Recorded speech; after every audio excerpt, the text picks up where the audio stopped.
পেঁয়াজ ছাড়াও কিন্তু রান্না হয়। হ্যাঁ, আমি কিন্তু করি, আমি করি তো, আমাদের বাসা করে।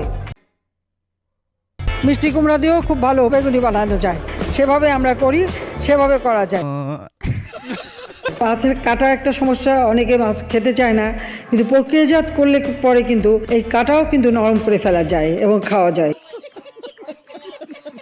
কাঁচামরিচ কিনে রোদে শুকায় রেখে দেন, একটু পানিতে রাখলে কিন্তু আবার তাজা হয়ে যায়, আবার রান্না করে খাওয়া যায়। অনেকেই কিন্তু মাংস খেতে চায় না, মাংসের পরিবর্তে এখন কাঁঠাল। আবার ডিম নিয়ে শুরু করলো, ঠিক আছে, এরপরে যখন ডিম বেশি পাবেন সিদ্ধ করে ফ্রিজে রেখে দেবেন, বহুদিন থাকবে, সহসা নষ্ট হবে না। আমরা তো অত পড়াশোনা করি নাই, আমি তো বাংলার ছাত্রী।